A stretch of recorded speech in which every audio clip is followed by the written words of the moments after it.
and one of the Sylvan soldiers behind answers. Oh, see, I only gamble with my life, never my money. Where's the kaboom? There should have been an earth-shattering kaboom. But then again, every villain does think that they're on the path of good and righteousness. But Have you ever heard the caution from the inn? Beware of falling simia. I'm going to spend a fear to take the spotlight for myself. If I can't have it, no one will. Welcome to the Daggerheart stream, where we are going to jump in with most of our first attempts at playing. And Mark, you're going to be Kimchi, right? Yeah, I'll change the name real quickly. Just about everything is mostly the same. But when I was like fleshing out this character and leveling him up, the ranger, I realized that I'm only picking the sage stuff mostly. So why not just make him a druid? Actually, that makes sense. Would you like to introduce your character first, since we're already talking about Kimchi? By the way, I love kimchi as a... Oh, on everything, honestly. I haven't had good kimchi in a long time. Me too. I love kimchi too. I love Korean food in general. So I had to zoom in to find myself. Kimchi would have just arrived in town. Did we figure out a name for the town yet, by the way? I was going to go with Starfall. Starfall. Unless Okay. you guys want to name it anything else. But Starfall is the name that I was going to present. I like Starfall.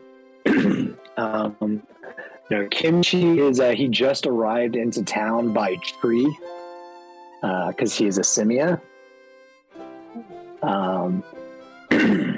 With climbs down. He has been to Starfall many times. This is kind of like when he wants to interact with civilization, this is like his preferred place. He has a room, even has a room at the tavern when he wants to sleep in a bed. And by room, I mean they converted the rafters and they made a little place in the rafters, a little section up there, a little surface for him to just basically crawl up and sleep up there. And he's a little bit of a local legend. But in the forest, you would think of him as, depending on the way you treated the forest, you would think of him as either a friend, a sage, a guide, or a shaman. And if you were an enemy, a trickster, or just basically someone just going ape shit. Do you think that he would fall out of the rafters had he had too much to drink or imbibe other substances? He would, and he has. And he will continue to do so. If this place had open rafters like 2 stories up, would he go all the way up there to sleep? He would. So they have like a little platform, like they put like imagine just like a little surface between 2 rafters up there. So it's basically only for him to crawl up. But if he rolls off, and there's like a tire up there, like a bunny, a little pool. No, I'm just kidding. But there's like a little hammock up there and like a little table for him. Yeah. All right, so Kimchi is a frequent visitor to Starfall. Starlight. Do you have an idea of who Starlight is? Me or her or to Starlight? I did not get to really dive into that over the holiday. She is a book nerd. So she reads a lot about the lore of different towns and cultures and things. So that's one of her strengths, I think. What's interesting about this town, it's got its name because it's rumored that generations ago, let's say about 7 generations ago, that a star fell from the sky and landed here. and it's been the center of special events ever since then. Starlight's the main character. Got it. Speaking of main characters, Paco. Paco, who is Paco? So Paco is the better half of Team Surf and Turf. Yes. He's kind of coming into his own, really. He's not exactly a sailor, but he does sail from time to time, and he's been on boats. And one of the voyages that he was on, it was a bad wreckage, and unfortunately, he was only able to save himself. So he taught himself how to swim like really good, and not just how to swim under the current, but also hunt below the current with just his hands and his maw.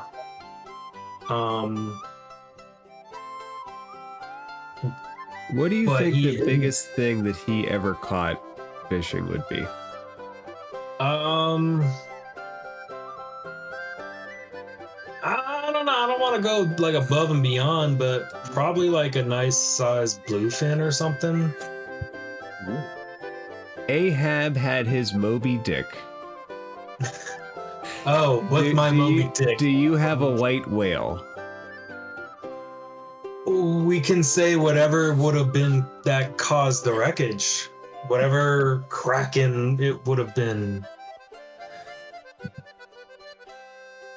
And when you say surf and turf, I didn't really like push myself in under the water yet, so I was able to see only like a blurry silhouette. I wasn't able to make out details like I would probably be better at doing now. now that you have experience as an adventurer, Yeah, and particularly like going deeper into the water, like I've learned my eyes have retrained to pick up more light. I've learned much better breath control. My body can take a bit more of the cold and the pressure than, your average person. when you say person, what ancestry are you?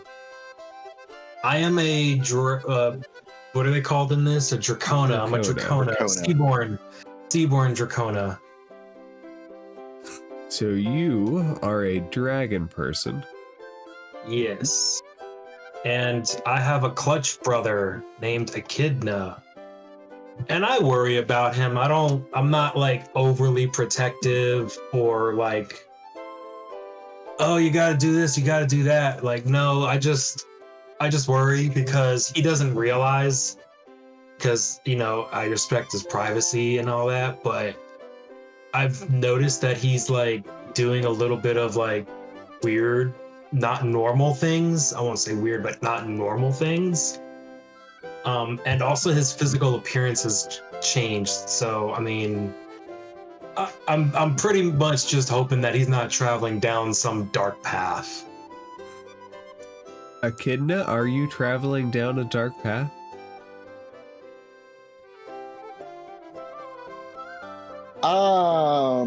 Echidna wouldn't say that he's traveling down a dark path. I mean, but then again, every villain does think that they're on the path of good and righteousness, but who knows? Who knows? Oh, that's fascinating. Are you a villain?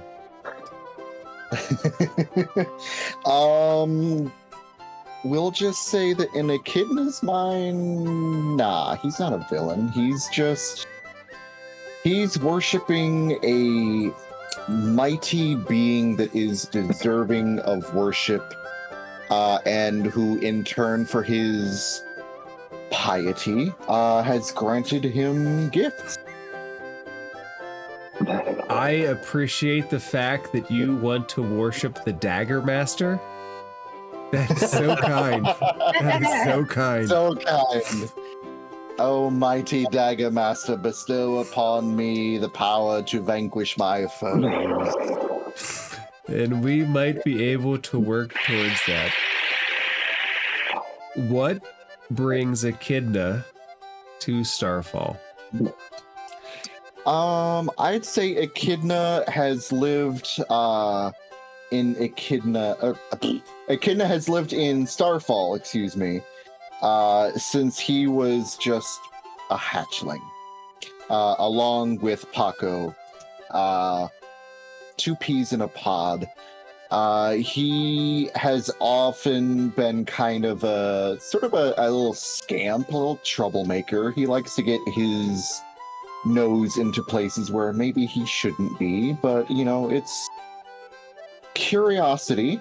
But he's never seemed to taken the old adage of what curiosity does to the cat to heart. It's just, I'm not a cat.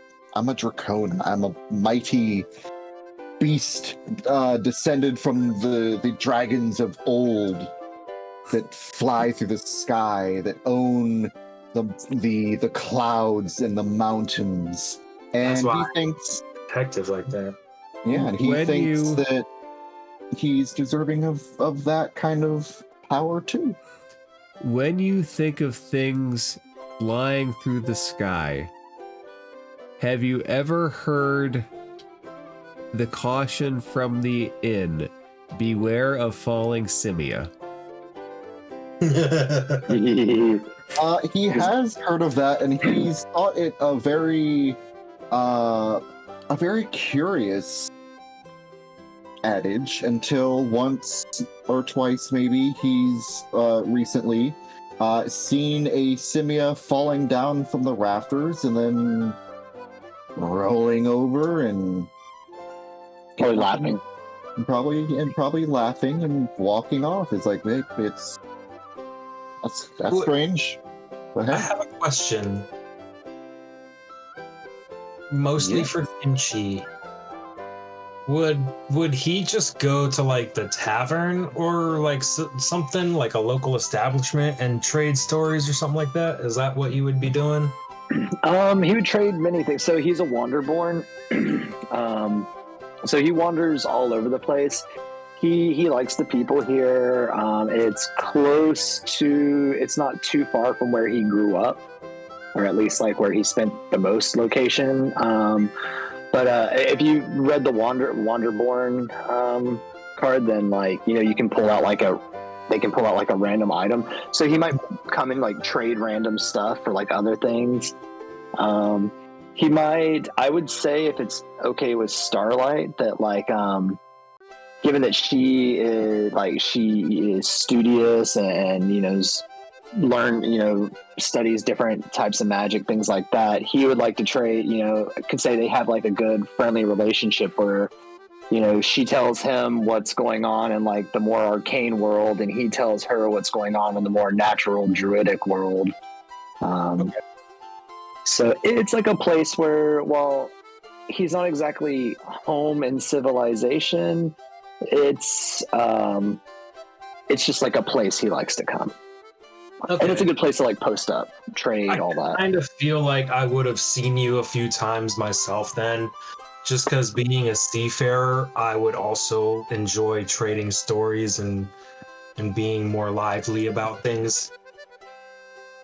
I would definitely say if you're from here or you're here frequently, you would have either ran into him or at least seen him. But yeah, I'm a resident. Fox and I. There we go. Yeah. We are both residents. I've seen you around every now and then. Yeah, we're both long-standing residents here of Starfall. And we know all the ins and outs. One more thing. Starlight, so everyone is aware, has a fabulous set of black horns that come to a point as she is an infernus. I was gonna say, I'm curious because like Starlight is a book nerd and something else I can't remember. I don't know. Culture explorer. A what explorer? A cultural explorer. So like she likes to learn about different cultures. Then maybe I would have come, or maybe we would have met up once or twice as well, because like I don't know what other outward lands there would be across the narrow sea. Yeah, I think that would be a good thing. I would love to come talk to you about the cultures that I've encountered in my travels and all that. Speaking of cultures, you all arrive at Starfall on the anniversary or thereabouts of the day that the star fell from the sky and landed outside the town. Oh, There is jovial music coming from the stage that's set up. There's a group of town folks that are dancing haphazardly, swirling around in a dance that they say imitates the star falling from the sky. There is more than one drink in those hands. They are twirling, hands out, mugs. It's Oktoberfest. you don't believe how quick they can turn and not splash the beer on the ground. hey, Oh, I can yeah, believe it. I've got sea legs. Kimchi, you arrive through the woods. There's nothing out of the ordinary. The woods seem to be at peace and at ease. Starlight, Echidna, and Paco, you are out on the court square listening to the festivals. You may be partaking in drink if you so choose. The I drink would is be. flowing without need for cash. This is a cultural celebration of an important event in the city's history. I would like a mojito equivalent, please. You would. And the money bags on the screen are vendors of some sort. So the money bag there is a bartender. And the What are hats are the people. lizard hats? Those are people. Oh, the people. Those are They're the people. bards. Those are the musicians. Yeah. And there's two children by the well. There are two children by the well. They are playing, they are partaking, they are splashing in the water. They're too young for I alcohol did not mean to move that. because there is a drinking age in this town. And they have not What? met it yet. Aw. They are all Oh, I thought there was a- preteens. I assume there was a drinking height. drinking height. If that's the case, would Simia be allowed to drink? How tall I are can stand you? upright. If I'm standing upright,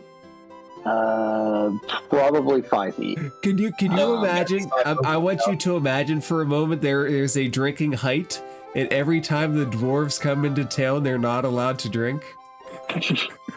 Imagine That imagine would the be half. so bad for them. They would all. That's so fucked up, man. They gotta That- come in with their own. But then there's a law that says no outside drink either. Oh. Wait, if you look at the art for the halflings here, they look like children, just children with big ears and big feet. So like, imagine them.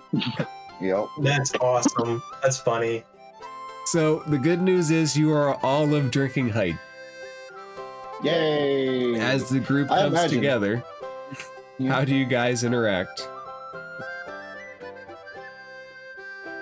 Oh, Starlight Kimchi! It's lovely to see you. Oh, is it the Starlight Festival again? How long have I been gone? Far It's too been long, it's been Kimchi. long enough, friend. Come, join us. Come. Oh, any else? Something red? Hopefully. Oh wait, sorry. Higher rainbow is available. Starlight, have you anything new? Learned anything new lately? Not since you left. Do you have anything for me? Um, Oh. yes, actually. Pray tell. So just for this situation,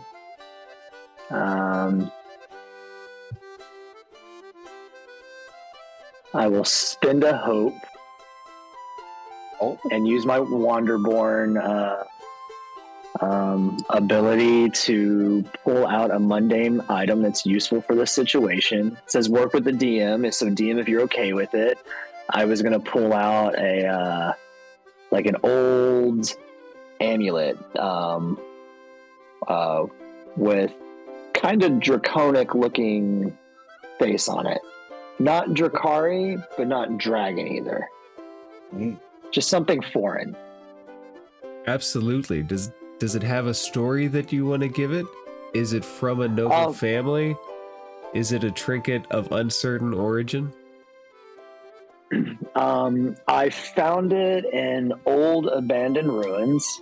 Think old Aztec ruins in a jungle.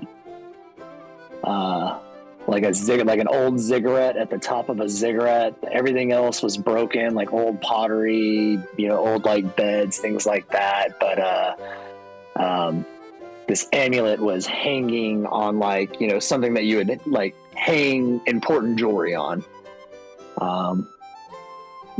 So I grabbed it and put it in my nomadic pack. I'm thinking Starlight would love this. Starlight? Would you like to roll a knowledge check? Tell me the combined total, and if hope or fear is higher. I have to roll both? Roll them both, Yeah. Yep. And it's the total that will determine. And then it's the total, and you either do it with hope or with fear. Whichever dice is higher. Oh, first roll of the campaign. Let's go. Wait, where'd it go? Oh, that roll! I don't know where it went. I may have lost Where'd it the go? Wait, Oh Found it. no, that's true fear. We've lost the dice. We won. Nice. I found it. So the total is 9. 9, and is hope or fear higher? Hope is the highest. Mark 1 hope for yourself. With a 9, it's not a culture you're immediately familiar with. The markings are foreign. It is pretty. Kimchi would know more about it than you would right now, though. I'm assuming you accept it? Yes. Add it to your inventory.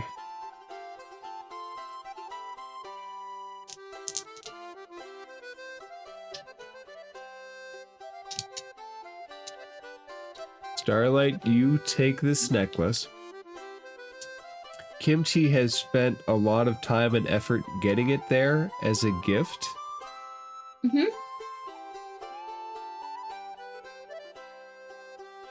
Are you guys going to dance at the festival? Would you guys like to go in and get a drink?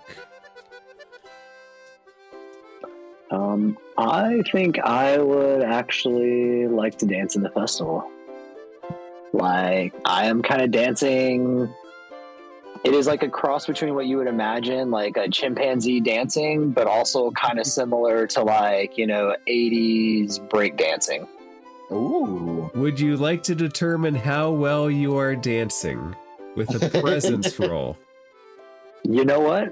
Yeah, let's go. Let's do it. So that would be a 23 hope. You're the best thing that ever happened to this town. Everybody turns their attention towards you, and they stop, and they forget their ritual dance that they do, and they do their best to try to imitate you. You are the center of attention of this festival now. And the bards seeing this, they change their melody to try to make it more in sync with how you dance. Ooh. Yeah.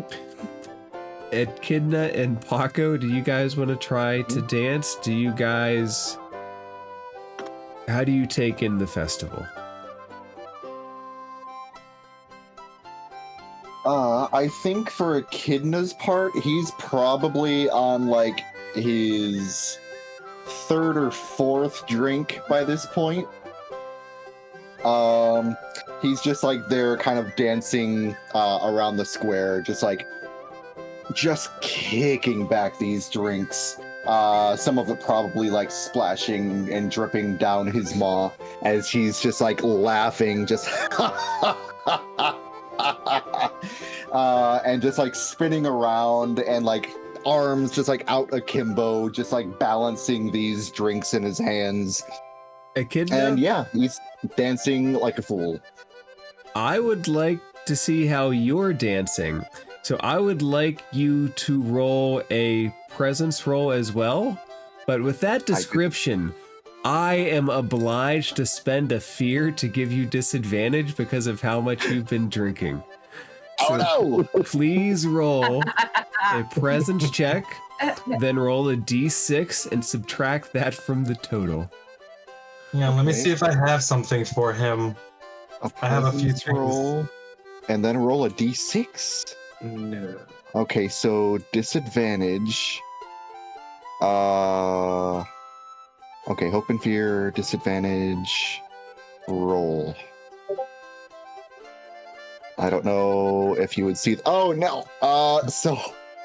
That is a. Do I add the? You add the two together. If you have doubles, that's a critical. Uh-huh. Let me know if you Oh, ever so- get doubles. It's so close to a critical. So that's 20 501. Oh, it says right there. It is a 19 with fear. I get my fear back right away. Thank you. Cool. Did you roll a d6 and subtract it? Yes. So that's because I rolled because it's so okay. How it shows here. So your correct me if I'm wrong, dancing's based on reading. almost as good, despite having more intoxicants in you, as Kimchi. And Kimchi's got like a natural monkey flow to him. It's probably rude to call Simia monkeys. I'm just dancing the dance of the. I don't mountain take offense people. to it. The mountain people that I've hung out with for so long, so it's probably something a little strange and like kind of like a step that they would use, like step over like large precipices or like or jutting rocks on the paths in the deep mountains. Paco, how do you take your brother's dancing in this way? Would you like to join him? No, I don't dance, but I definitely drink, and I would probably. So you said it's pretty good comparatively to. Oh yeah, it's a very good dance in general. And It's not being drunk. Okay. it's not a monkey dance. It's not as good as Kimchi, but it is very good dancing. You can't tell he's drunk. If you Okay. see in the comments, you'll see I'm doing the Carlton. Touchstone one. Oh. Carlton, yeah. Being a deckhand and all, I feel like I would probably be like 2 drinks up on. Oh, So I'm sorry, hold on. that puts Echidna. you There we go. that puts you Wow. at about 5 or 6 drinks. Yeah, And there's no constitution checks in this. I know. I know. If you feel you're drunk or you describe Wow. yourself as drunk, that fear token is just like right there to cash in. Okay, so Surf and Turf is akin to Legolas and Gimli doing their The drinking game? contest. Sure. It's debatable. It's debatable as to who is the one who's saying, "I can feel something, a slight tingle in my fingers," and the one who's going, "It's the dwarves who go swimming tonight with little hairy women."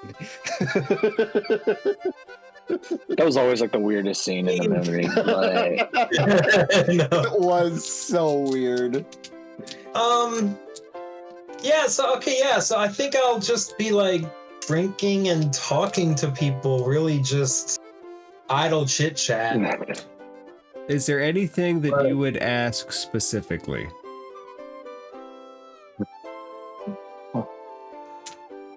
Who told you to Not do really. that? Like I would ask Kimchi how his latest travels were. I'd ask Starlight if she has found any new information on a particular culture or something. Echidna is drinking, and we'd just be kicking back and probably either placing bets or gambling on something stupid. Like probably not even for money, just because we're brothers, we compete, you know? You are all aware of this festival from your history with the town. You know that this festival will go on all night, and it is not uncommon for people to pass out drunk in the town square from celebration. Oh, in that case, I'll probably order a turkey leg or something equivalent to. Oh. You go with the old Renaissance festival. You Can't just drink on an empty stomach, man. Oh, I'm gonna go see you enjoying But it. being with Dracona, I would probably eat it like how cartoons do, where they just Just like chomp uncock into and then clean bone.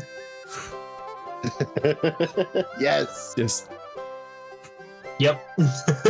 if you go into the tavern to get the food, there are 2 sets of 12-sided die that are laid out throughout the town. There is a gambling game that people like to play here called 13 Dice, and you are welcome to play it if you would like to. The rules are simple. One person takes high, the other takes low. The goal for the high is to get above 13 or higher without going lower. And the person's goal for the low is to get 13 or lower without going higher. If the 2 hit 13, it pushes. The one closest to 13 wins. Oh. And if you're within 6 points of 13, you can double your wager and roll a d6 and either add or subtract it to it. But if you go under or over, whichever's worse, you automatically lose the bet. Oh. It's for money. It's for however much you want to wager. Oh, see, I only gamble with my life, never my money. The innkeeper will take you up on that if you would like. Oh, okay. If you lose, he just gets to stab you in the heart. You're right. All right, I'll make a new character for next week. Death by Gamba. Right. Gambling has caused worse things in the world. Everything else is free of charge tonight. They are setting mugs of ale out at quick paces just so everybody can keep celebrating the event that made this town what it is 7 generations ago. 7 generations. Where is the ago. designated upchuck area? To If my, people are passing out in public, there's bound to be some expunging. to my experience, outside. Outside in the grounds. Gotcha. Outside. Outside. Yep. I'll come over here to Kimchi's tree. Forgive G. While he's yakking it up, I'm gonna actually like head up to the counter and say hello to the bartender. And so I don't really have much of a concept of money. I constantly have to be reminded to use money. So I just pull out random crap. If it makes you feel better, Daggerheart doesn't have a concept of money either. I know, there's it's like one very- coin on the Notice. thing. There's no It's like one coins. handfuls. It's handfuls and bags and stuff. So something. Handfuls, bags, and chests. In the ascending order, yeah. Pretty Yeah. strange. Anything you So give I- him today will be considered as a tip. And they don't tax tips in Starfall, so it's fine. He gets to keep all of it. Nice. Well, it's something I usually do. Sometimes they'll charge me. Sometimes they'll take like what I find. Sometimes what I have might be useful to them. Like I might find an ancient coin, but like I don't know that it's really an ancient coin. It could just be some disc I found, small disc I found on the dirt that looked pretty. So Most of the time, if you tell them a story, it's really the story that they value. It's not the wealth. I tend to tell stories. I said at the beginning, he's a little bit of a local legend coming through here. So yeah, and that would be part of the reason, because he loves sitting at the inn and like telling stories to all the people, or going to like the schoolhouse and like telling stories to the kids. As you approach the bar, he sets up a mug especially for you. And he says, "It's a night to party and drink, to celebrate and be merry, because the star fell and we remain." And we remain. And as he says it, he leaves your mug on the bar. He takes another and he downs it in a couple seconds and slams it down. Remnants. I take a gulp of mine and then I set it down. I tell him like I'm gonna take it slowly. I had a little bit of a vision quest last week. I'm still recovering from the magic juice. You know what I mean? I've recovered from magic juice myself. Tomorrow I'll be recovering from magic juice myself. He takes out another and he puts it on the bar. Mm-hmm.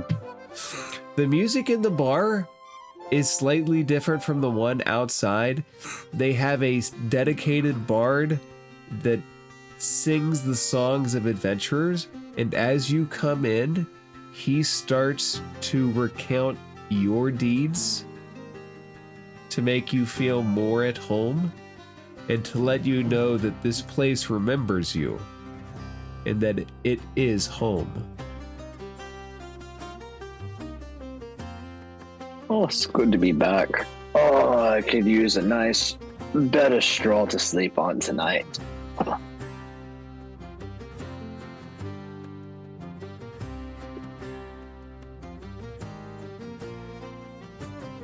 I think that Echidna will, like, in his dancing fervor, will look over and spy Starlight sort of standing off by her own, and sort of like half dance, half stumble his way over. Starlight! Starlight, is that really you? It is I. Well, it seems like it's been an age since I've seen you. You've grown taller than I remember. I remember you being... And he's gonna like sort of like reach out his hand and kind of gesture vaguely like up and down, sort of... I don't remember exactly, but maybe it's your horns. Maybe they've grown out more. How are you doing? It could be. It could be my horns, or it could be this sack of wonderful squirrels I've discovered about cultures from afar. Yes. Well, I did have a question for you that I've been sort of thinking about since my last trek down here from the mountains. Do you mind if I ask you a question? Sure, I may be able to find it in one of my scrolls in my sack. Oh, no. It's not something about history or cultures or anything. I know you're all about that. No, it was rather a personal question. You seem to ask me quite a few things about my god that I found worship in, Corkum. Why is it exactly that you asked so many questions about my god last time? Are you interested in joining? No, I'm interested about the lore behind your god that you worship. Why did you pick this one? Oh, the special. Oh, the God King Corkum. Yes. Well, from what I've learned from the avid worshippers up on the mount, well, he's quite strong. He's actually he said that he is the roots of the earth that we ourselves step on, and he's absorbed the blood of all those warriors and those that have fallen in the past, and he has absorbed their strength, their knowledge into him, and so he's one of the most powerful beings, if not the most powerful being known here on the sphere. So I've taken to worshipping such a proud, mighty, and noble beast, and in my his graciousness and in my piety, he has given me these mighty gifts, and that is why I worship him. As you talk, Echidna, there is a distant red light that appears in the sky, and the sky begins to shift to that red ever so slightly. Oh, look. It's the Starburst. Have you heard this? Rumors is that the Starburst is rumored to be one of the signs of the God King Corkum, his mighty, mighty eye, winking at us and showing us that he is happy. So the god you worship is happy about our celebration in this town? Oh yes, maybe this Starfall had something to do with some sort of ties with the Corkum. I'll have to ask the others on the mountain, see if it has anything to do.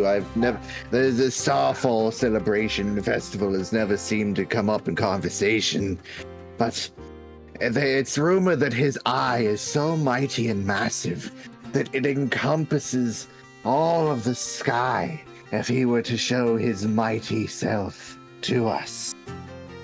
As you go on, the light in the sky become redder and bigger. The band has stopped playing outside. The red is shining through the light of the inn, and the window is casting it downward, and it's starting to go on the bar, and the bar is shifting more and more red under the light. This music inside the tavern stops, and all of the townsfolk are looking up at it. No one is dancing. Ooh.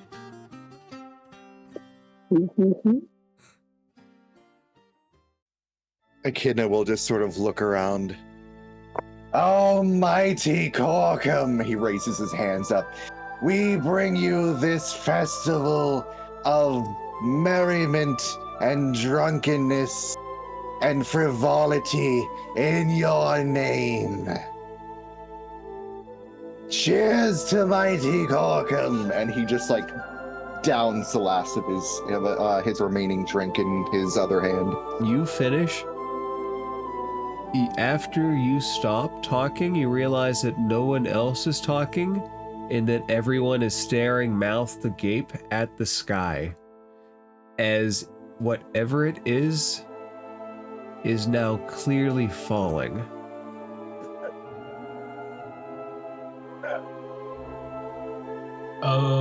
Fuck. Uh-oh. Oh my god.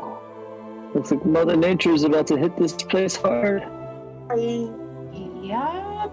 Paco runs off the map. Paco, run! Paco runs into the forest.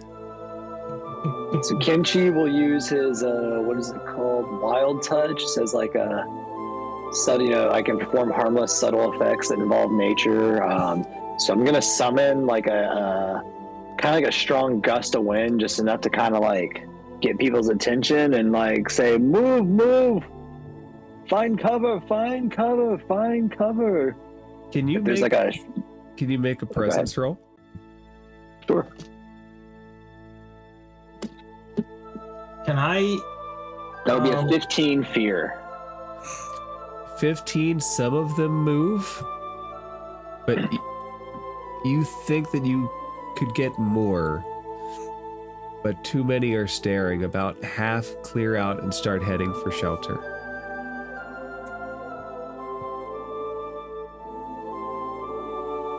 Alrighty.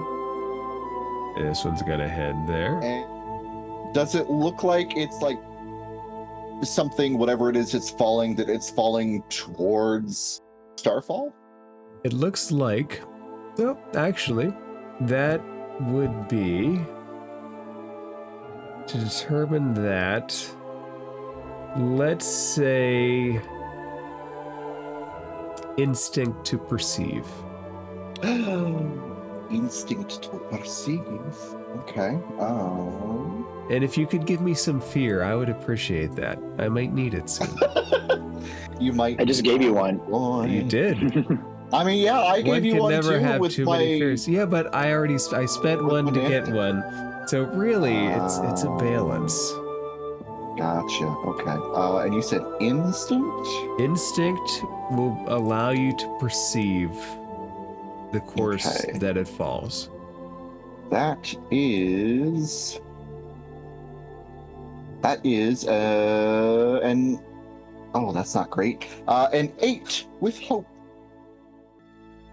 Give yourself a hope. Great-ish. Woohoo! You can't determine the path that it falls, but you're also not foolish enough to pick an incorrect path. So you know that you can't determine where it will fall. But it is getting larger. In the rate of fall, in the growth of the light in the sky, it could fall any minute and hit the ground.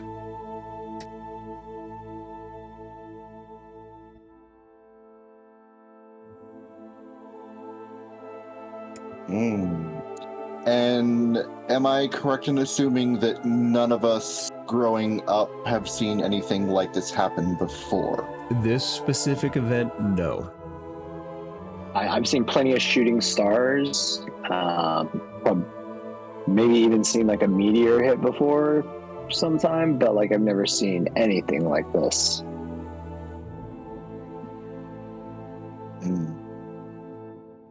I have no idea what to fucking do. As everybody stares at it, a couple more minutes pass. It disappears from the horizon. No sound transfers, but a dust of red flies into the air, indicating that it has hit ground. But there's no. Where's the kaboom? There should have been an earth-shattering kaboom.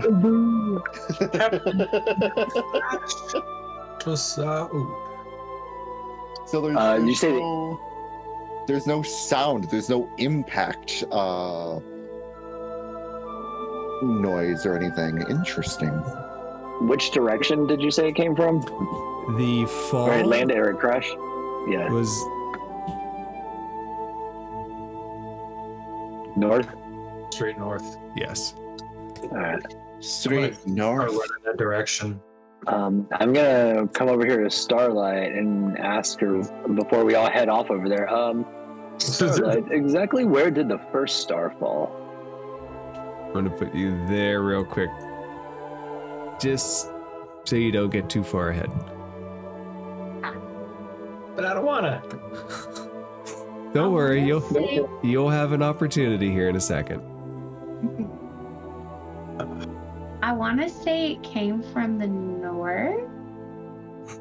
You are welcome to roll a knowledge check, and if you would like to cash in a hope to add +2 to allow your expertise as a culture nerd to benefit you, you are welcome to do that. I like that culture nerd. Culture nerds So I are the cast best a nerds. hope to add 2 to the hope die. Yep, you would subtract a hope, and then you would, well, the total hope and fear would be the same. It just adds 2 to the total. Yeah. Okay. Or your expertise or your experience. Yeah, your experience. Yeah, experience. Yes, that's the word. Ooh, thank goodness. 14. 14 with 16. hope or fear. Hope. Okay, you get the hope back. Woo! With a 16, this matches some of the descriptions that you have found in books about the first Starfall. Oh. And Paco, as you run towards the well, you see quickly marching up. I don't want to call them tree-like creatures, but they are trees, like little baby trees. Think a twig tree it. Behind them, wings a-buzzing, Oh shit. are fairy creatures. Their armor looks wooden. They are carrying weapons. The twigs, Oh, the twigs, if I can grab them, the twigs immediately approach. The branches sweep down, grab the child, Mhm. and it starts to carry the child away with it. What? What? Hey! Very close, as 5 to 10 feet. So No, I want to stop it. I want to do something when this happens. Fuck out of here. Come back, you. I'll stay here. Tell me what you want to do. You are not getting away with this child. I have an elemental breath weapon that I want to use on this tree. It's holding the child. Before it grabs. It's Huh? only a child! I'm using it on the tree. But he's holding a child! It's like a twig. No, that's fine. It's not a full-grown tree. It's big enough to grab the child and on carry a target it. or a group of targets, so I can choose to not target the child. But I have to be within 5 to 10 feet, so like. It's like someone's hiding behind a ficus and you use a flamethrower on the ficus, and like, it's okay. The person's all right. Dude, flamethrowers can be very accurate, so I don't want to hear it. Oh yeah. You I've are used a flamethrower before. They're not that accurate. It's just. It can be. Their streams are pretty narrow. so you Anyway, are using I'm your okay, it's elemental fine. breath, and did you say it's fire? No, it's not fire. It is frosty. Oh. Okay. Frosty. It gives kid hypothermia. It's warm. He'll be alright. Hey, it's Oh. better than Echidna's breath weapon. You will roll the 2d12 hope and fear and add 2 for instinct, I believe. Okay. I'm getting my game face. Oh no. Hope is 2. and Oh no. Fear is 7. Oh no. So you got a 9 total. Did you add your instinct? Plus 2. What do I add it to? The whole thing? Just the whole total. So it would be 11. Roll damage. Oh no, I don't want to roll damage. What do you mean you don't want to roll damage? Because I'm gonna have to Everyone hit. wants to roll damage. Hold on, let me just grab my other die real quick.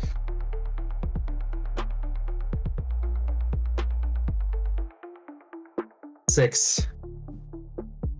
Your frost breath comes and hits the treant.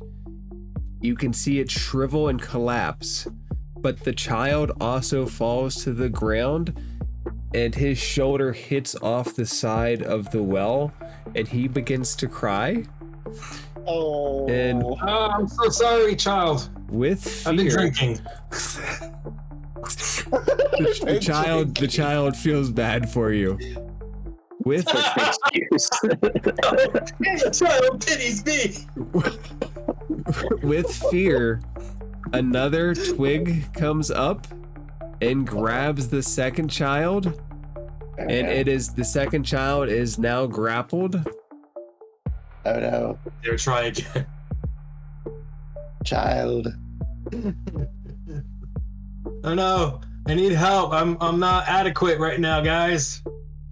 Echidna sees that there's something going on, and I don't know how far I can conceivably like get running over as I see this going on, and watch Paco just like exhale a fume of frost. Really quick. Paco, what's going on over here? Are these not visitors?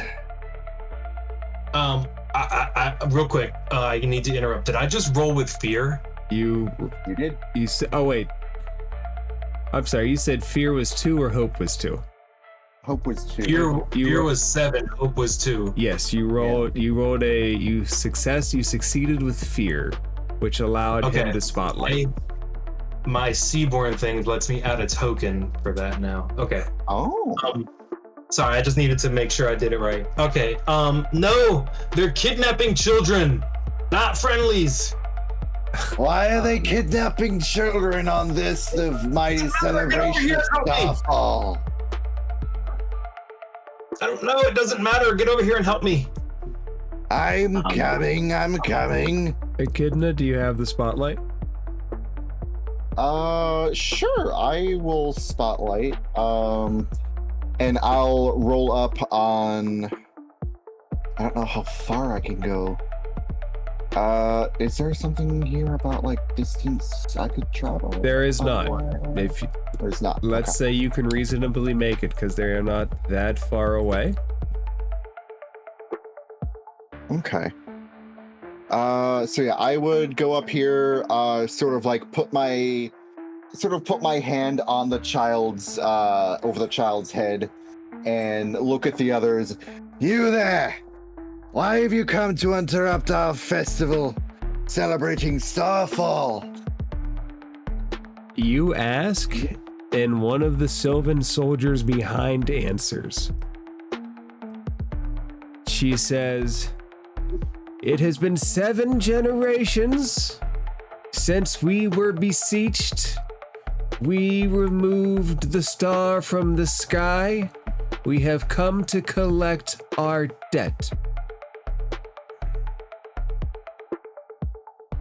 7 generations will see 7 children given to us of our choice. You will not interfere." But I don't remember hearing that deal being made.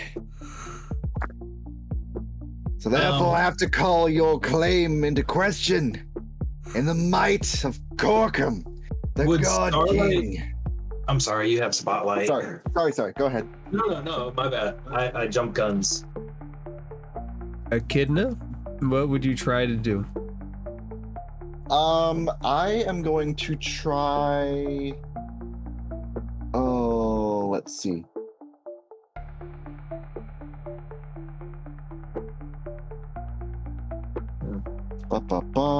I am going to attempt to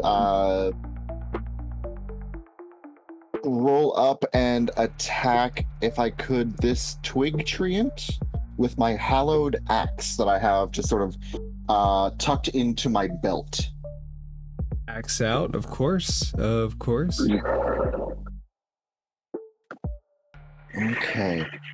This is what I think of you and your deal made 7 generations, 7 should like this, and just attacks the nearest. Oh, okay. That is a 13 with hope. 13 with hope, you hit. Add a hope to your inventory. Yes. And the damage dealt is equal to 1d8 plus 1 magic. Okay. Lovely. That is a 3 magic damage. You hit into him and he collapses and falls under the weight of your strike. I'm going to spend a fear to take the spotlight for myself. Oh no.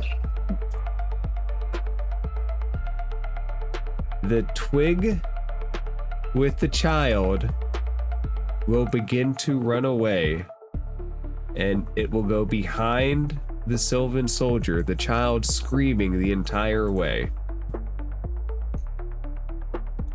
The twig was with child? You can't hit it. He's with child. That's right, you can't hit with child twigs. It is now moving as quickly as it can back from whence it came. No. What do you guys do? So after seeing this play out, like as I've gotten closer, I've been trying to catch up, mostly kind of stop Paco and Echidna from attacking like twig people. You being a Not so druid does much make that- this special. So I will run up here, and let's see here. Like 8 mojitos in, bro. My bad. I will like yell. I will shout, "Stop! Stop this aggression!" And I will address the Sylvan soldiers. I'm like, "Explain yourselves. Like these people owe you These people owe you nothing. You go dig up the bones of the people you make deals with, and you take it from them." Yeah. Roll for presence. Roll for present. I'm gonna add my forest shaman. These are creatures from the. I mean, the treants definitely are, but They are certainly. Go ahead. The treants are certainly from the forest, yes. All right, so I'm gonna add the experience. That's 11. So that is 15 with fear. 15 with fear. It's not the treants that answer, but it is the Sylvan soldier again. And the Sylvan soldier says, "We could have let the star fall a long time ago. The trees would have been flattened. The village would have been destroyed. They ran to us from this village, hands in prayer, saying, 'A deal, a deal.' And we gave them a deal.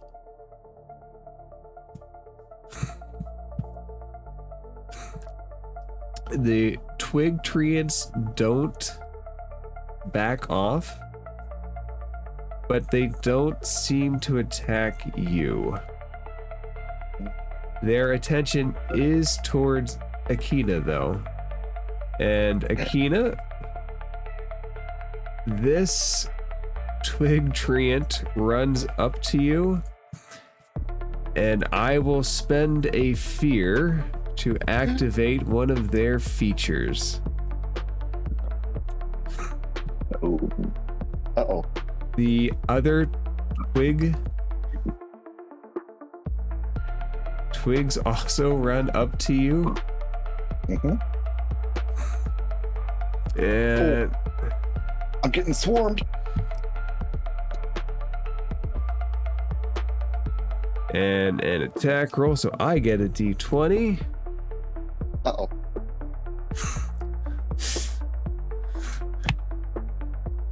A natural one.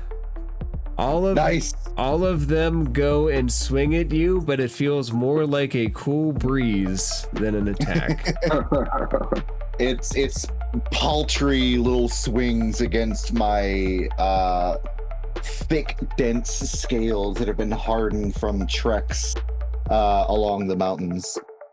As this occurs, I am curious as to what Starlight does.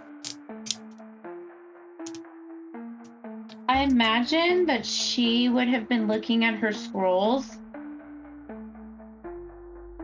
or studying her scrolls to see if this is true, and trying to probably persuade the group, no, leave them be. This is what's supposed to happen. This is meant to be. Don't attack, or they'll attack you. Just Let them take the kids. Fuck them Yeah, kids. Just let them take the children. Y'all, she's a school teacher, by the way.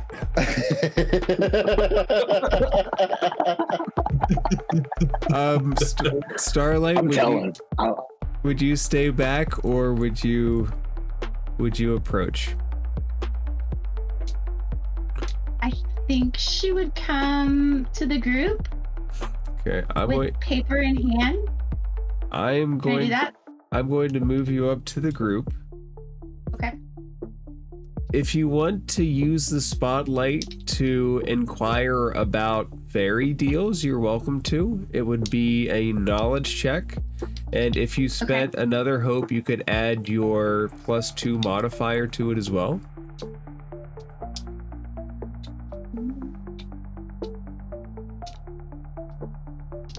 Sure. Why not?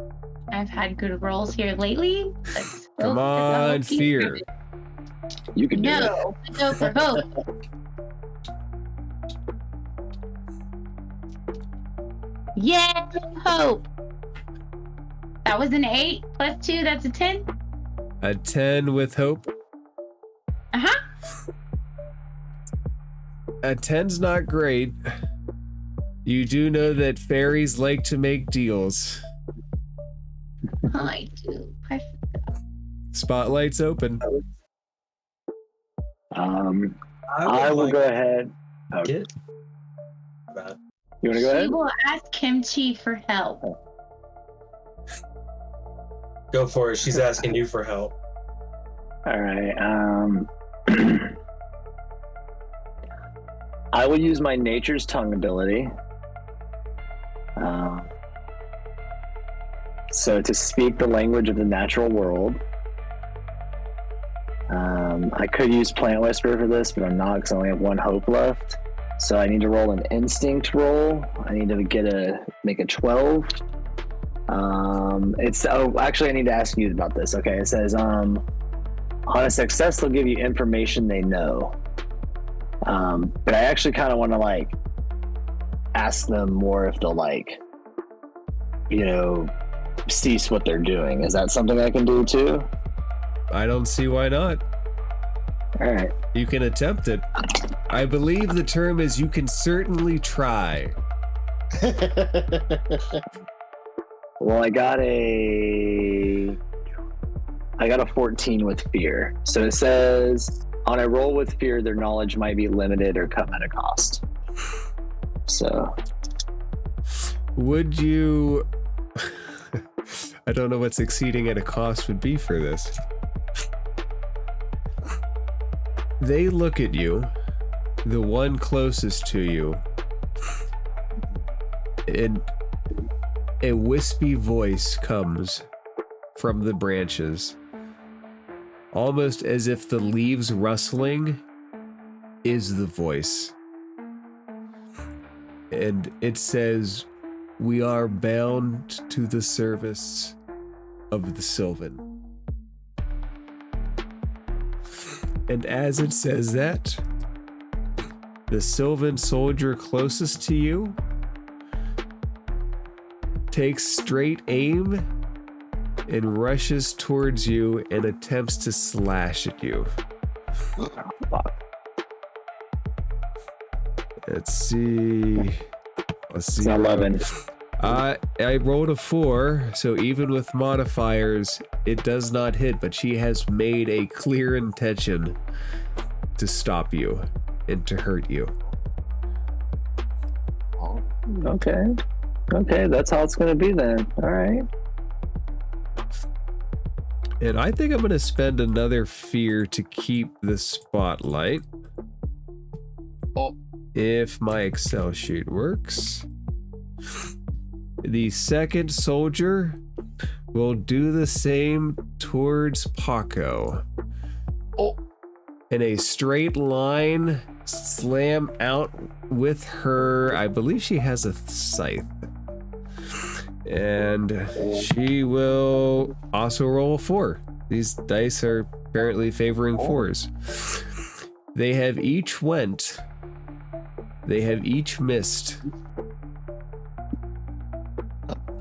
The spotlight is open. Well, I was gonna try and be diplomatic, but now it's all. I think the diplomatic thing would be to give them the children. Part of my job is keeping nature under control. Gonna give them the kids, but I was gonna try and work something out. But never mind. And I was trying to tell him, okay, we'll leave the kids alone. You can have them. But apparently that's not working. So with this and seeing that they are just wanting to take the kids away. All the people are running away, by the way. Yeah, I do. Oh, the people are running away? Oh yeah, the people have ran away. They're terrified. So I see that the Twig Treants and the Sylvan Soldier are all kind of grouped up right in front of me in what one could construe as a very close range. Presumably. Echidna does not like Echidna has a thing about people just sort of like walking all over him, and even though these treants have done a poor job to attack him, Also true. these Sylvan soldiers are taking away kids, despite us saying, no, you can't take away the kids. He's angry. So you start to see like lightning like spark in his eyes and from his maw, and he's looking around the treants and the soldier. He's going to say, I don't like it when strangers come in to my town and ignore me. And he's going to use his elemental breath. All right. Last one we did an attack roll. Is it an attack roll? Or it looks like it because it says instinct +1. Yeah. Treating it as an instinct weapon that deals a d8 magic damage using proficiency.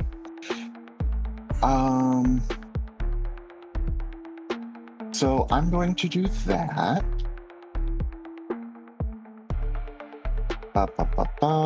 And would I have to tell you before I roll it that I want to use my Seraph class feature with prayer dice to add...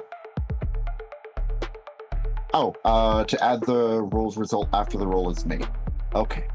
I'm going to do that.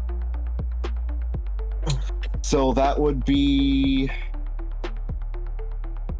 After using one of my prayer dice to add, that will be a 12 with fear. So roll damage. Okay.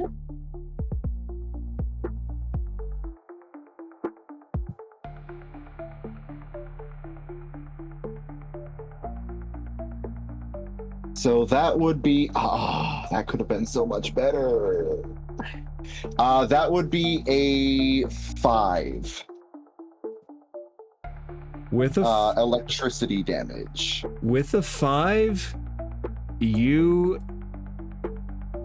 deanimate all of the twigs, and you catch the Sylvan Soldier, but you don't get her as much as you did the other ones. She is still very much on her feet.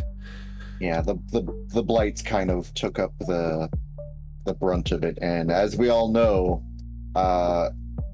wood is not a very good conductor of electricity.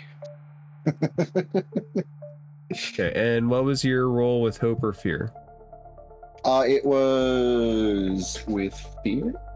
Yes, it was with fear. In that case... We need to quit rolling fears. I disagree. I know, right? I've been doing good with hope. Keep it up. The Sylvan... We need one of us. The Sylvan Soldier closest to Paco will slide there and attempt to hit you, Echidna. 12. Does a 12 hit? 12, and that's against my evasion. Yes, 12 against Yes, your that evasion.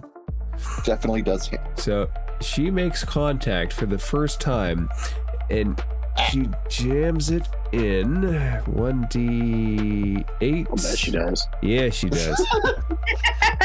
Giggity? You will take 2 plus 1, 3 physical damage, which will 3 damage. hit your minor threshold, I'm sure. Or your Minor threshold. It doesn't Yep. hit, it's the least amount that it can do. You can spend an Yeah. armor slot to reduce it to 0, otherwise take 1 damage. Okay. I'll go ahead and mark 1 damage. And I will keep the spotlight with a fear and attack Kimchi in the same manner. With a different die. That die doesn't work well. Ooh, here's I use the same die. here's a pretty black die. Ooh. So, 16.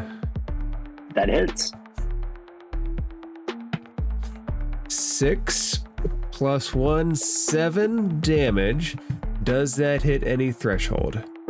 Yeah, that's my major damage threshold, so I'm gonna mark an armor slot to reduce it to 1 HP.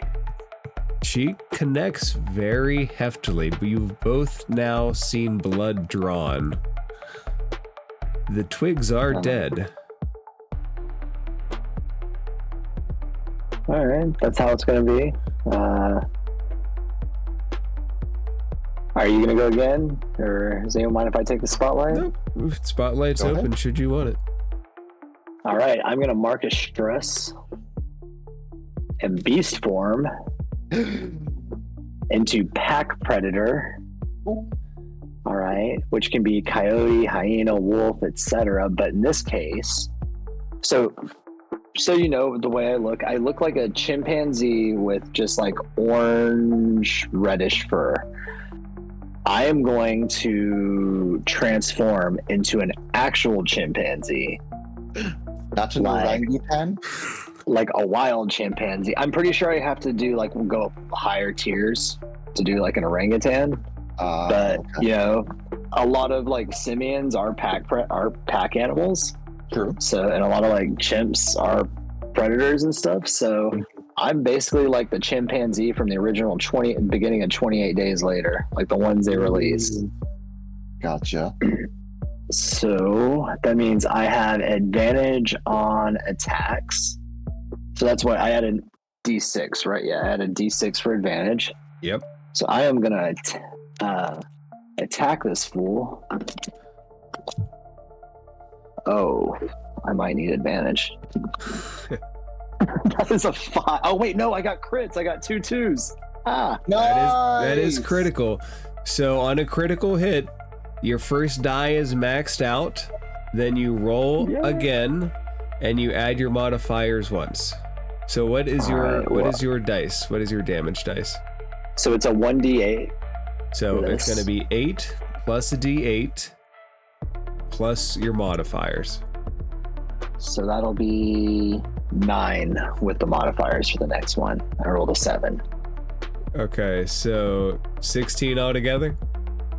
16 altogether. That hits her major threshold. She will take 3 damage, but she is still in the fight. I mark a hope and lose a stress from that, right? Isn't that how it works? Crits? Yes, There's the book. criticals you lose a stress. All right. Oh. And the spotlight Don't you is gain a still hope there. also? I believe so. Yeah, you get a hope and you lose a stress. All right. In that case, I'm gonna growl. Do they look like they're what does their temperament look like after taking that much damage? You said they're still in the fight, but do they look like they still want to fight, or do they look like they're reconsidering?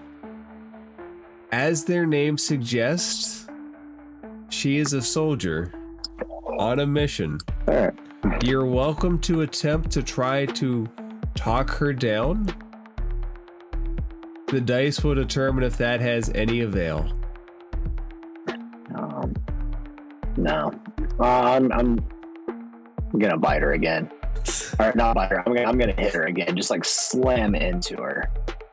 So let's go ahead and.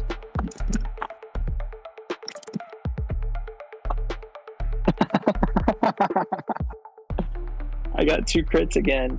Oh, where's the camera? Nice. 2 12s. Wow, First that's the time- maximum too. First time it was 2 2s.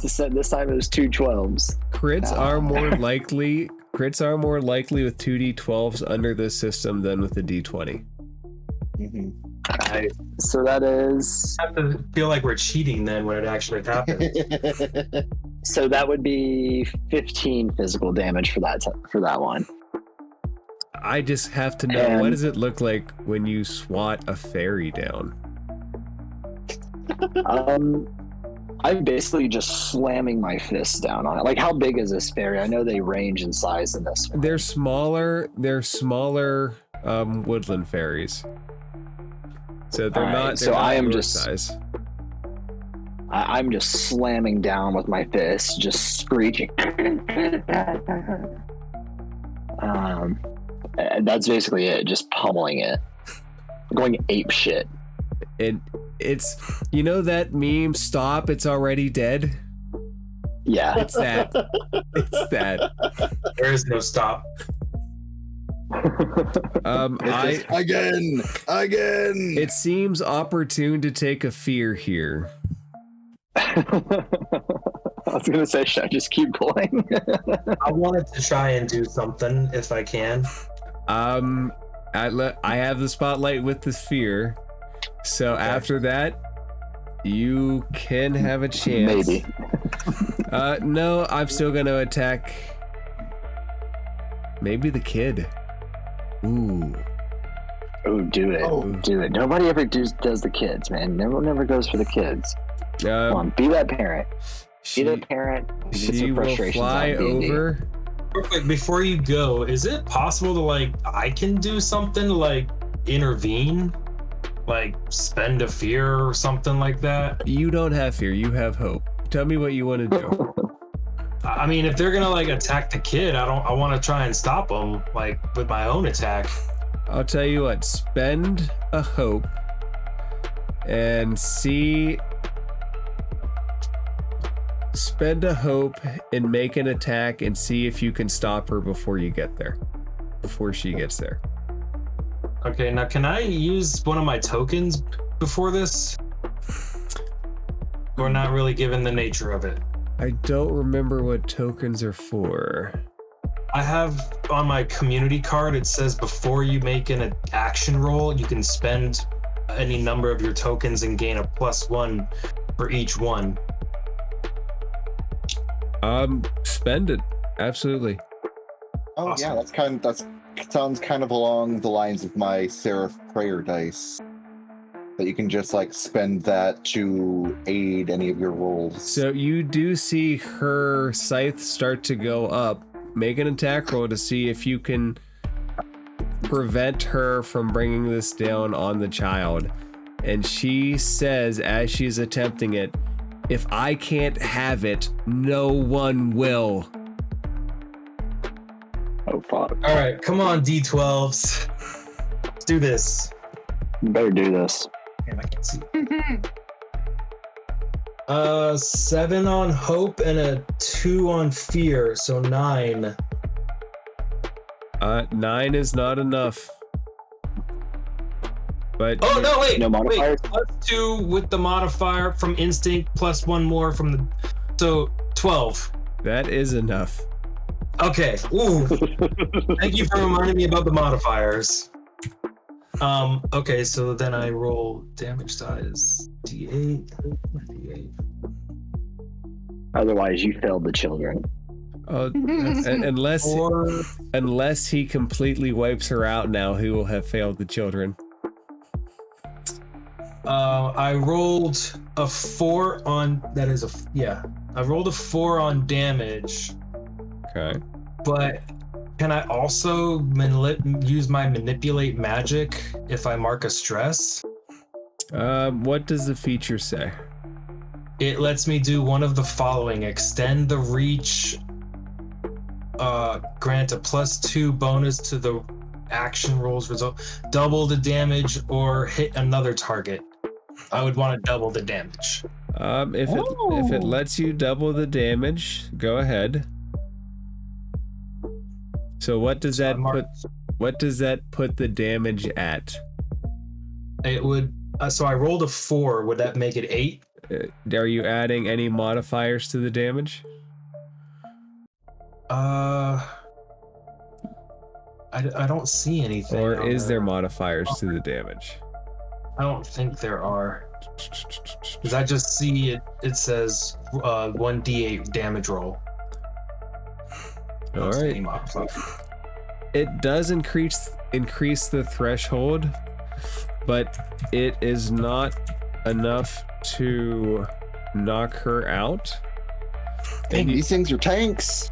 You said that you rolled higher with hope, right? Yes. All right. It's still going to turn. I hope no. It's still going to turn towards you. You have its attention away from the child. She will aim at you for this. With another one. Do I add hope since I rolled with hope or no? I cashed roll in a fear. higher, I cashed in a fear. It attempts to attack you, but it misses. oh. Starlight, out of curiosity, you see the Sylvan soldier attacking first the child and then Paco. Do you do anything, or are you still on the give away the child train? Now that it's starting to attack my party mates, Run, child. let's see what she can do. She will attempt.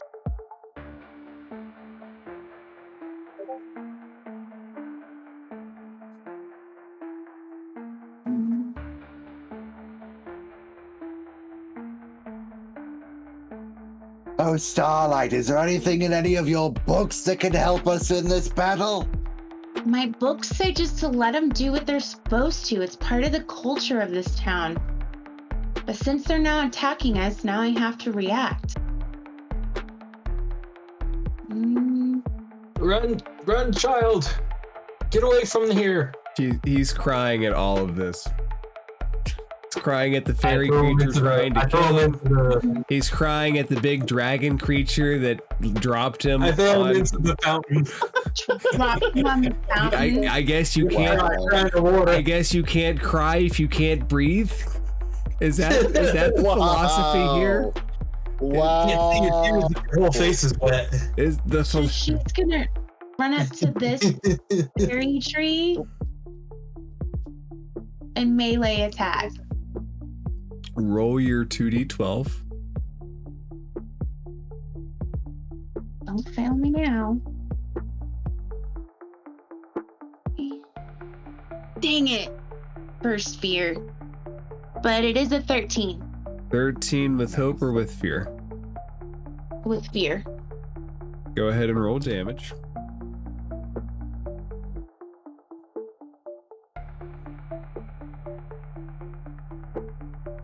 Four damage. That will take away its last health point. What does it look like when you kill a fairy? Looks like I squashed a bug. Just like... Flat. And I imagine Kimchi's over there still smacking the ground in just beast rage. It falls to the ground like a bug. I'm not smacking it around anymore. I'm examining it, like picking it up, like, you know, you'd see a chimp do, like examining something and just like is this flinging it yummy? around. Oh my god, is this a banana? Maybe. Before I go on to describe the next part, Paco, are you done drowning the child? Yeah. Yeah, quit crying. Let's cry more. It is now ear-piercingly loud. Give him a gentle like. Now go ahead. Go back. As you set the crying child down, the sobs become slower, like he is sucking them into his chest and trying to actively stop. In the distance, you see multiple other red streaks coming down, landing between the lake and the town. And that hits our midnight threshold for the first session of Daggerheart. Wow. Yeah. That was interesting. great. Way different. Way different. It is a very different system from D&D. Yeah, I think I like it though, and the online, like the character sheet too, it's really intuitive too. It really like has everything mapped out and like everything's connected and nice and neat and very user friendly, I think. So the plan is, just so we're all aware, we'll meet again next week at 10, and we will conclude this mini adventure after the first session, which is now. Over the course of the week, go to level 2 so we can experience a level up and see our options. Yeah. I level up, huh? You said that's after the next session? Nope, after this session, we'll potentially we're potentially ending this first little mini campaign where this is really just to test mechanics and see how we like it. And I figured there's not a large list of monsters, but fairies capturing children is a very common theme in folklore and like classic literature. folklore. Yeah. Folklore. so I figured Turn it into would changelings. fit. Are they? Or they leave changelings. That's what it is. Yep, they leave changelings. They take away the kids, leave changelings in their place. Fuck that. I say we But just in let this them case, have they didn't leave a the, changeling. we let them have the kids. I like that's a good idea. Like, okay, The Bye. campaign. We just stay merry. I keep thinking back to the Brothers Grimm movie from like 20 years ago. I don't think I've ever seen it. I've the never one pretty had good. the one with Jeremy Renner. Was it Jeremy No. Renner? Or No, you're thinking of the Hansel and Gretel movie. I'm talking about the one from 20 years ago with Matt Damon and Heath Ledger. oh, that one. Okay, yeah. Wasn't there a Okay. Brothers Grimm TV show? Or like some I kind don't- of there's- monsters? It's called Grimm. There was a But Grimm it's Yeah, different. it's show. called Grimm. The Grimm, headless yeah. horseman was the main character, Ooh. I think. No, that was Sleepy Hollow. There was a Sleepy Hollow Yeah, show that's too. right. You're right. No, Maybe Grimm Hollow. is where a guy that can discover supernatural powers like werewolves and stuff. And he goes and tries to protect the city. Yeah. Also, super cool news. The person who won the dice has received them and they like how they look. They're super cool. Nice. So Good glad job. they enjoy them. So glad I picked him. You did. Yeah. They should give you at least like half the dice. I know. I know, right? Or I'll take some just like dice in there. For the Or just 4, instead of- the 8, one of the 10s, and the 12. I am trying to find like good permanent hope and fear dice. yeah. There's probably So- there's got to be like official sets, right? That have the Daggerheart. There's like 2. Yeah, there's Two. 2 sets I think on the Daggerheart, like the website shop. Yeah. I'm not a big fan of the Daggerheart shop. of the dice they have. You can never have too many dice. Never have too many dice. Never. I'm actually I don't have a lot. I'm actually very selective. Like because dice are kind of expensive. So like anytime I pay money for dice, like they're going to be like great fucking dice. Yeah, Dice can And I've either be also- super cheap or super expensive. yeah. And I also, whenever I have like a big new character that I'm playing in a campaign, I will usually go out and get a set of dice that's like that character's dice. So I don't have like like an insane amount, but I have quite a few. I only have the 2 sets We'll get you up there. Payday. eventually. All right. Well, I'm going to go to bed because I am tired. And this was great. You did a great job, by the way. Yeah, Oh, thank you. so cool. Definitely interesting. Do we remove stress or anything? Short rest and long rest, you have the ability to. The way the That doesn't mechanism... automatically happen on level up, though, right? No. Okay. Only if you take a short rest or long rest with it. The idea, the short and long rest are similar. You pick 2 options, and one is you can clear stress. Short rest, it's your D4 plus your tier level, and a long rest, you can pick 2 options. Like one is clear all stress, another is clear all health points. You can clear your armor slots that you've used to reduce. You can prepare and get a hope. I think those are the options. On a long rest, you can like work on a long-term project. Yeah, like a long-term project thing. Oh, is there another one? I don't think so. I don't see a long rest thing on here. Anyway. Okay, cool. Oh, there is a downtime option. The downtime is what they call the short and long rest, as opposed to Oh, what yeah. D&D does, where downtime is you're working on activities. Yeah, so yeah, it does show under downtime. There's your 2 moves for short rest, and then your moves for long rest. And nice. Okay, that's really neat. Okay. So it's like D&D in that you can get stuff back, but if you've had an exhaustive time between rests, you might not necessarily get everything back. You get everything back. Yeah. This is really cool. Okay, cool. I'm liking this more and more the more I'm like getting into it. And Now, when something says at the end of each session, that means the actual like session. the that day, actual session, right? Yep. So, it's because it metagames a little bit and knows that you're going to be playing. So a session is an actual one of our sessions. And like Right, if we did like a 8-hour mega session, we'd probably like say, well, that's really like 3 sessions chopped up or 4 sessions chopped up. Yeah. And then we would determine the spots that you could use it again.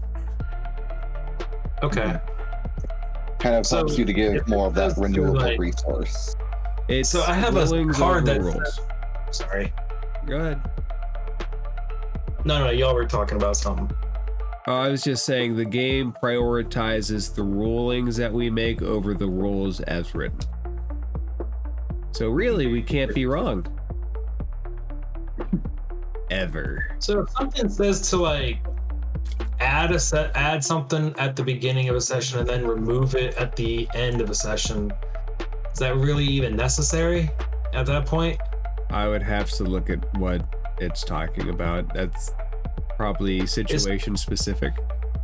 It's my tokens for one of my cards. It says at the beginning of a session, place a number of tokens equal to your spellcast trait on the card. And then at the end of each session, clear all unspent tokens. Yeah, I think that's like a way of like refreshing. So in case you have used them, next session you can come back with your full pool again, Gotcha. instead of having just like a partially used one.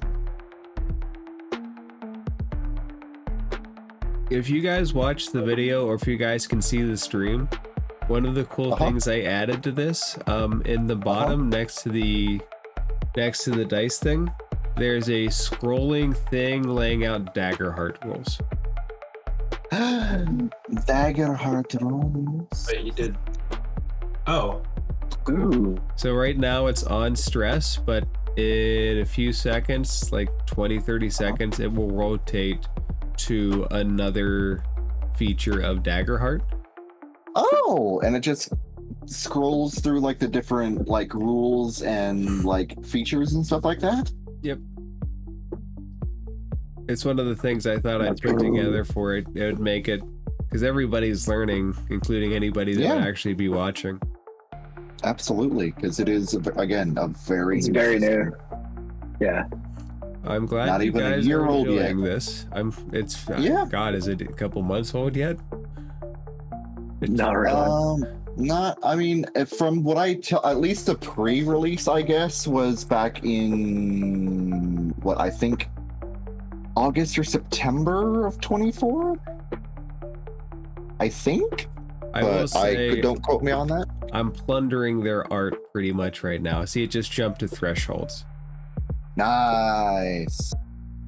I am plundering their art for this stuff. I just want to say I really like your experiences, your storytelling, and unspeakable horror. Mhm. Both are true. Oh wow, yeah, no, not even. It's woo. I guess the pre-release was maybe that, but yeah, it was released May 20th this year. Oh my god.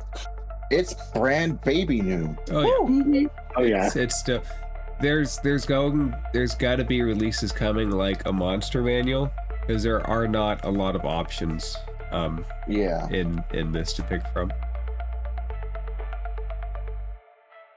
Oh yeah, I imagine that'll be like stuff like that, and like setting up like, I don't know, maybe like a world system or They got additional character options or like some, I don't know, but the world is Daggerheart's oyster, and they could do anything at this point with it. you'll probably see it get closer to D&D with the designers they picked up, unless they actively try not to make it like that. But it's probably going to be similar to D&D, like setting wise and monster wise. Well, potentially, but All right. yeah, it was Okay, a great game. It was a great game, though. Thank you so much. I Had was, fun. It was. I So I was, think I got my character leveled up. I did too. Oh, I- already? Oh my goodness. I will Yeah. So I will see you Shattered Obelisk guys this Friday at 10. Yes.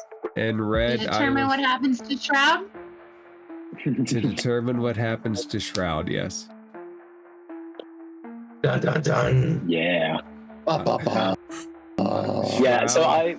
when I created these characters, I leveled them up a little bit to like kind of plan them up. And so like my experience when I level them back down is still there when I level them back up and stuff. So I might change some things, but I think I pretty much got what I wanted. Okay. I look forward to So I seeing go you back guys into for D&D. And playing both D&D and Daggerheart will let us have a better idea of which one mechanically we prefer, because they are different. Red, I'll see you, I hope, on Monday at 9:30. For Yes, sir. Yes, sir. to find out what happened, what that girl, how she got there. How she got there? Drugs. That's how it always ends up. Drugs. That's how they always get there. Drugs. It might not Same be old story. far She off. wanted to be an actress. She moved to Hollywood. Didn't work out. Drugs. Oh no. She was a dancer at the Pink Pony Club, I believe, is the current song. Pink Pony Club. Ah. Oh, you pick up a new experience at level 2? Yeah, you also get a new Second proficiency, so like all your attacks are double. Like a lot of your stuff is doubled. Oh dang! I guess yeah. Level 2 moves into tier 2 immediately, just to give you. Dang, that's so neat. I'll have to think about this. I don't know of a third experience. I don't either. Mine is going ape shit. On fairies, apparently. Fine, I'll say Yeah. Dragon Rage. Dragon Rage. Give me a +2 to my presence. Also, Paco, I never did get a response back from you, so I'll ask you here now before we leave about our sort of connections here. What was the thing? Where's my connections? Connections. Hey guys, I'm gonna go to bed. Okay. Thanks all. Have a good night. Good playing with you. Good Yeah. night, guys. I'm sorry, I didn't get anything extra from you, so I apologize. But yeah, for our connections, what promise, what did you make Echidna agree to should they die on the battlefield?